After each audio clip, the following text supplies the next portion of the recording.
మీరు మీ అభిమాన shows and serials TV కన్నా ముందు ఈటీవీ విన్ యాప్లో చూడండి. Download and subscribe to ETV win app. 99 రూపాయలు మాత్రమే.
ఇప్పుడు ఎలా వెళ్ళాలి?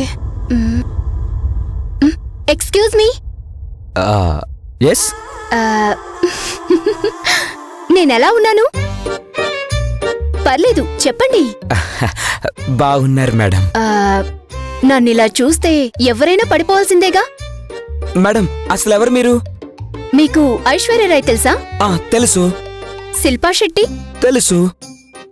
వాళ్ళకి నాకు ఎలాంటి సంబంధం లేదు. ఏంటి మేడం ఇది? Ice cream. ఇవి రోజ్ ఫ్లవర్స్ కదా మేడం? తెలుసు కదా, మరెందుకు అడిగారు? మీరు నాకెందుకు ఇస్తున్నారో అర్థం కాక. ఇదే కాదు, ముందు ముందు ఇంకా చాలా అర్థం కావు. ముందు ముందంటే? వెయిట్ చేయండి మాధవ్ గారు, మీకే తెలుస్తుంది. సరే, ముందు తీసుకోండి. ఎందుకు మేడం? తీసుకోండి, చెప్తాను. తీసుకోండి. I love you. నాకు సిగ్గేస్తుంది మేడం.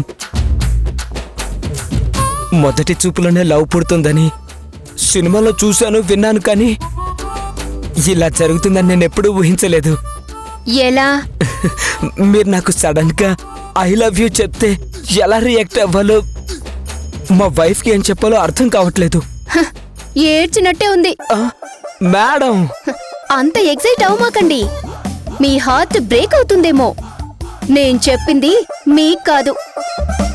మరి మీ గౌతమ్ సార్కి. గౌతమ్ సార్కా? అవును. మీరు షాక్ అయింది, సర్ప్రైజ్ అయింది చాలు, కానీ ముందు ఈ బొకేని గౌతమ్ గారికి ఇవ్వండి. నేను చెప్పిన ఆ మాటని చెప్పండి. ఏ మాట? అయ్యో మాధవ్ గారు, ఐ లవ్ యూ అని. మరింకా ఇక్కడే ఉన్నారేంటి? వెళ్ళండి. దీన్ని ఎవరిచ్చారని అడిగితే? నేనే ఇచ్చానని చెప్పండి. నేనే అంటే మీ పేరు? తనకు తెలిసిందే. అది కాదు మేడం. అయ్యో సార్, మీ ప్రశ్నల పరంపర ఆపి నేను చెప్పింది చెయ్యండి. వెళ్ళండి మాధవ్ గారు, వెళ్ళండి.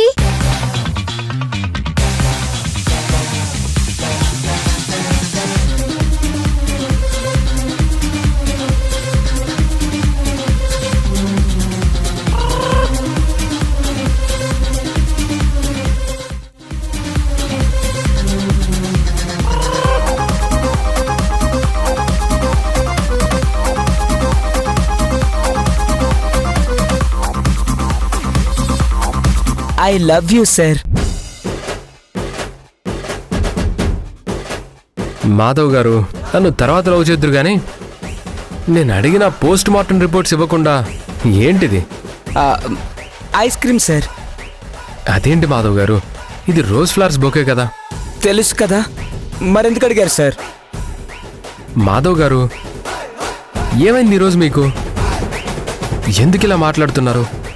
అసలు ఇదంతా ఏంటి? నేను స్టేషన్ నుంచి బయటికి వెళ్తుంటే సడన్ గా ఒక అమ్మాయి వచ్చి మీకు ఐ లవ్ యూ చెప్పి ఈ బొకే ఇవ్వమని చెప్పింది సార్. ఎవరు? మీకు ఐశ్వర్య రాయ్ తెలుసా? తెలుసు. శిల్పా శెట్టి తెలుసు. వాళ్ళకి తనకి ఏ సంబంధం లేదని చెప్పింది సార్. కనీసం తన పేరైనా కనుక్కున్నావా? అడిగాను సార్. ఏమని చెప్పింది? మీకు తెలుసని చెప్పింది సార్. వాట్? ఏమంటున్నారు మీరు? అవును సార్, ఈ ముక్కు తప్ప నాకు తన డీటెయిల్స్ ఏమీ చెప్పలేదు.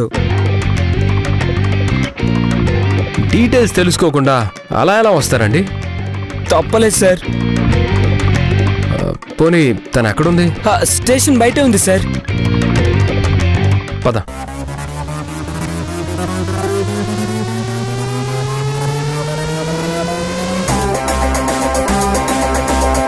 ఏది మాధవ్ గారు, ఇక్కడ ఎవరూ లేరు కదా?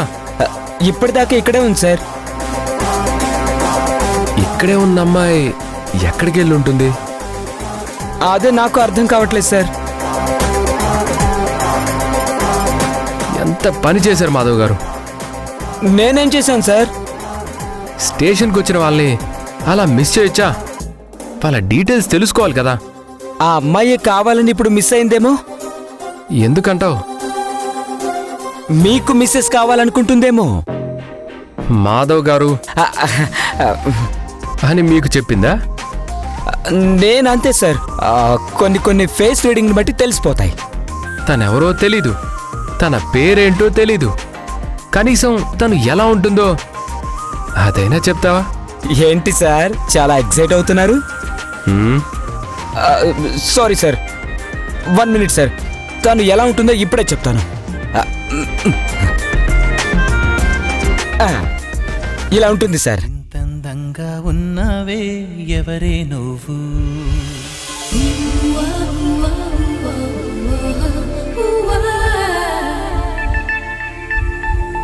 నాలో అలచడి రేపింది నీ చిరునవ్వు,